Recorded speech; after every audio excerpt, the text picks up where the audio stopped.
Praise the Lord. கர்த்தரும் இரட்சகருமாகிய இயேசு கிறிஸ்துவின் இனிய நாமத்தினாலே உங்கள் அனைவருக்கும் என் அன்பின் வாழ்த்துக்கள். இந்த புதிய நாளை காண செய்த தேவனுக்கு ஸ்தோத்திரம் உண்டாவதாக. கர்த்தருடைய கிருபை உங்கள் அனைவரையும் சூழ்ந்து கொள்வதாக. மத்தேயு சுவிசேஷம் 2வது அதிகாரம் 23வது வசனம். நாசரேத்து என்னும் ஊரிலே வந்து வாசம் பண்ணினான். நசரேயன் எனப்படுவார் என்று தீர்க்கதரிசிகளால் உரைக்கப்பட்டது நிறைவேறும்படி இப்படி நடந்தது. கர்த்தருடைய பரிசுத்த நாமம் மகிமைப்படுவதாக. ஆண்டவராகிய இயேசு கிறிஸ்து பெத்லகேமிலே பிறக்கிறார். அவருடைய பிறப்பின் செய்தி அதை குறித்து பழைய ஏற்பாட்டில் பல இடங்களில் பார்க்க முடியும். ஆனால் அவர் நாசரேத்தில் வளருவார் என்று எங்கேயுமே பார்க்க முடியாது. இங்கே சொல்லப்பட்டிருக்கிறது தீர்க்கதரிசிகளால் உரைக்கப்பட்டது நிறைவேறும்படி என்று. அப்படி என்றால் இதுவும் தேவ திட்டம்தான். ஆனால் தேவன் என்ன செய்து வைத்திருந்தார்? அதை மறைத்து வைத்திருந்தார். மறைவானவைகள் கர்த்தருக்குரியவைகள். தேவன் வெளிப்படுத்தி இருக்கிறார். அதே நேரத்தில் எல்லாவற்றையும் வெளிப்படுத்தவில்லை. சிலவற்றை கர்த்தர் மறைத்து வைக்கிறார். நீங்கள் கவனிச்சிங்கன்னா தெரியும். இயேசு கிறிஸ்து 30வது வயதில் தான் அவர் முழுமையாய் வெளிப்படுகிறார்னா வெளியே ஊழியத்துக்காக வெளியே வந்து பேசுறது, செயல்படுகிறது எல்லாமே 30வது வயதுக்கு பிற்பாடாக தான் இருக்கும். சின்ன வயசில் கை குழந்தையாக இருக்கும்போது ஆலயத்துக்கு தூக்கிட்டு போகிறாங்க. 12 வயசில் கொண்டு போயிட்டு வராங்க.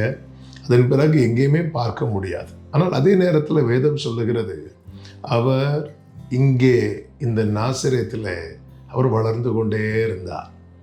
ஆமென். இது யாருக்குமே தெரியாது. வளர்றது வாழ்கிறது கிறிஸ்துன்னு யாருக்குமே தெரியாது. மனுக்குலத்தின் பாவத்தை மீட்கிற கிருபாதார பலி என்று யாருக்கும் தெரியாது. மறைவாக வளர்ந்து கொண்டே இருந்தார். நாசரேத்திலே வளர்ந்து கொண்டே இருந்தார்.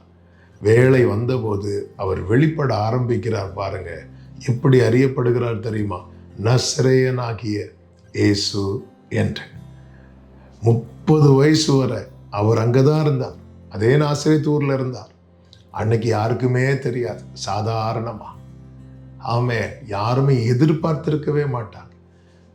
ஃபாரின்ல இருந்து வந்த சாஸ்திரிகள் கூட பெத்லகேமை தான் ஃபோக்கஸ் பண்ணி வராங்க. நாசரேத் கண்டுக்கப்படவில்லை. ஆனால் தேவனுடைய அழகான திட்டத்தை பாருங்கள். ரகசியமாய் அவர் ஆயத்தப்படுத்தி கொண்டே இருந்தார். இந்த நாளிலே கண்டுக்கப்படாதவர்கள் போல நீங்கள் ஒருவேளை காணப்படலாம். ஆனால் உங்களோடு கர்த்தர் பேசி இருக்கிறார். நிச்சயம் இருக்கிறதா? கவலைப்படாதீங்க.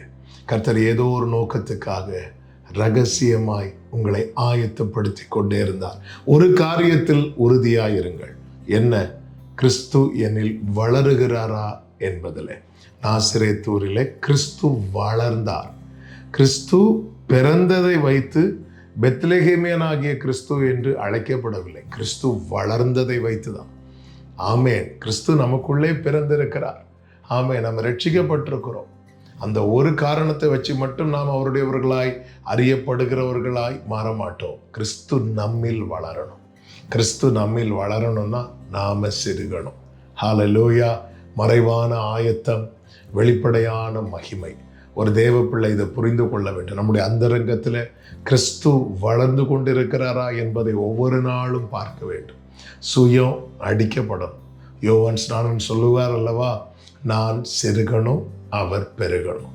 இது நம்முடைய தின ஜெபமாகட்டும், தின அறிக்கையாகட்டும். கிறிஸ்து வளரட்டும், நம்மில் வெளிப்படட்டும், அவர் நாமம் மகிமைப்படட்டும். ஜெபிக்கலாமா? எங்கள் நல்ல தகப்பனே, இரக்கமுள்ள தேவனே, நாசரேத்தூரிலே நீர் வளர்ந்து வெளிப்பட்டது போல எங்கள் வாழ்க்கையில் நீர் வளர்ந்து வெளிப்படுவீராக. இயேசுவின் நாமத்தில் பிதாவே, ஆமென்.